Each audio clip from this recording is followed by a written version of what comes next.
Bonjour à tous, j'espère que vous allez bien. On se retrouve aujourd'hui pour vous présenter les puzzles que j'ai trouvés à Disneyland Paris. Ce sont des puzzles qui sont disponibles uniquement sur le parc, vous ne les retrouverez pas sur le Disney Store. Ce sont des puzzles à l'effigie des attractions et il y a mes deux préférés dedans. Je suis allée sur le parc au mois de septembre. À ce moment-là, il n'y avait que deux grands puzzles de 1000 pièces et deux petits 200 pièces. J'avais demandé à une cast member s'il y en avait d'autres. A priori, elle n'avait pas l'air très au courant, mais elle m'a dit qu'il n'y avait que cela. Mais peut-être que depuis il y en a d'autres qui sont sortis, peut-être que sur le moment j'en ai pas vu certains, je sais pas. Dites-le moi en tout cas en commentaire si vous êtes au courant d'autres sorties de puzzles. Parce que dans ce cas-là, il me les faudra absolument. Niveau prix, sur les grands puzzles de 1000 pièces, on est à 25 € et les petits de 100 pièces, on est à 10 €. D'ores et déjà, n'hésitez pas à me lâcher un petit like, un petit commentaire, ça fait toujours plaisir. Dites-moi par exemple si vous faites des puzzles ou pour la majorité silencieuse, mettez-moi un emoji puzzle, je sais pas si ça existe, ou sinon un emoji train pour BTM. On commence par la meilleure, la tour de la terreur. Pour la petite anecdote,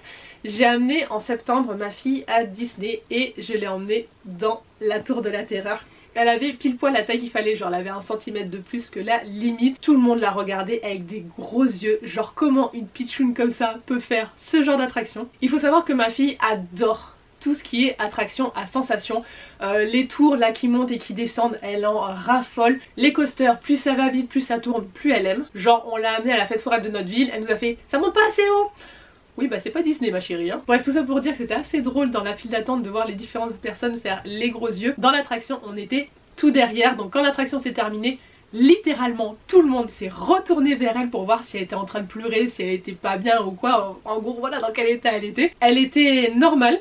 Et quand on lui a demandé à la fin de l'attraction comment ça s'était passé, si elle avait aimé, elle a dit « j'ai pas aimé parce que ça fait trop de guilis dans le ventre ». Ah, d'accord. Donc en gros elle a pas eu peur, mais c'est la sensation dans le ventre, il y en a eu trop. Bah, clairement elle décollait, la pauvre, elle est toute pichoune, elle est pas très lourde. Donc c'est vrai que c'était un peu trop de guilis dans le ventre pour elle. Elle aime bien quand ça en fait un peu, mais là ça en faisait trop. Retournons à nos moutons. Donc je vous montre un peu plus en détail. Il y a des reflets, je suis désolée. Donc celui de la tour de la terreur. Ça va être un enfer à faire parce que toutes ces zones qui sont foncées ici, j'angoisse déjà. Le deuxième puzzle de 1000 pièces, c'est le labyrinthe d'Alice. Alors là ça va être plus facile parce que les couleurs sont beaucoup plus tranchées. Bon je dis ça mais il y a quand même beaucoup d'aplats. En fait dans la plupart des puzzles de 1000 pièces, vous avez de la mer, des ciels, c'est vraiment les zones les plus compliquées, mais vous avez toujours plus ou moins des nuances. Là, je me rends compte que ce sont vraiment en fait des aplats, c'est uni la couleur à beaucoup d'endroits.